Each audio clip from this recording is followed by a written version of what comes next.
ছিলাম দুইজনই। রিনবো চিন্তা করতো রিলেশনশিপটা শুরু হয়েছে আর আমার চলে যেতে হয়েছে। আমারও মনে হতো যে ও যদি আবার বাংলাদেশে জব নিয়ে আসতে না পারে।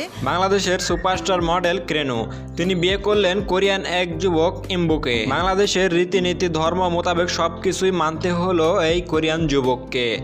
তারপর তাকে ধর্ম চেঞ্জ করে মুসলিম ধর্ম গ্রহণ করার পরে বাংলাদেশের এই সুপারস্টার মডেল কেনুকে বিয়ে করতে পারল। তাদের ভালোবাসার মধ্যে কখনো শর্ত ছিল না যে তাকে ধর্ম পরিবর্তন করতে হবে বা বাংলাদেশে এসে বিয়ে করতে হবে, কিন্তু তাকে অনেক ভালোবাসায় সে ধর্ম পরিবর্তন করে ইসলাম ধর্ম গ্রহণ করে বাংলাদেশে এসে সেই বাংলাদেশের মেয়েকে বিয়ে করলো এই কোরিয়ান যুবক ইম্বু। কোরিয়ান এই যুবক ইম্বু শুধুমাত্র একাই যে ইসলাম ধর্ম গ্রহণ করেছে এরকমটা কিন্তু না, তার পুরো পরিবারটা ইসলাম ধর্ম গ্রহণ করেছে। তার ছেলের প্রতি ভালোবাসায় বা ইসলাম ধর্মের প্রতি শ্রদ্ধা রেখে ইসলাম ধর্মকে বিশ্বাস করে ইসলাম ধর্ম গ্রহণ করেছে তার পুরো পরিবারটাই। ইম্বু শুধুমাত্র একাই বাংলাদেশে আসেনি, তার পুরো পরিবারটা এসেছে, সাথে তার অনেক বন্ধু বান্ধবদেরও নিয়ে এসেছে সেই বাংলাদেশে তার মডেলকে বিয়ে করার জন্য। বাংলাদেশের এই সুপারস্টার মডেল জানিয়েছে যে বিয়ের পরে সে কোরিয়াতেই থাকবে তার স্বামীর সাথে, স্বামীর ঘরে, কিন্তু তার দেশের প্রতি থাকবে অনেক অনেক ভালোবাসা ও শ্রদ্ধা। মডেলিং জগৎ থেকে বের হবে না বলে জানিয়েছে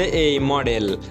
তিনি কোরিয়ার থেকে এই বাংলাদেশের মডেলিং অভিনয় চালিয়ে যাবে। ভক্তদের আনন্দ দেওয়ার জন্য তার রীতিনীতি বা বিয়ের ধর্মাবলী সমস্ত কিছু ইউটিউব থেকে শুরু করে তার ফেসবুক পেজে সমস্ত জায়গাতে আপলোড করেছে এই বাংলাদেশের সুপারস্টার মডেল ক্রেনু। ভক্তদের ব্যাপক হারে সাড়া পাওয়ায় ভক্তদের কাছে দোয়া চেয়েছে এই সুপারস্টার মডেল ক্রেনু।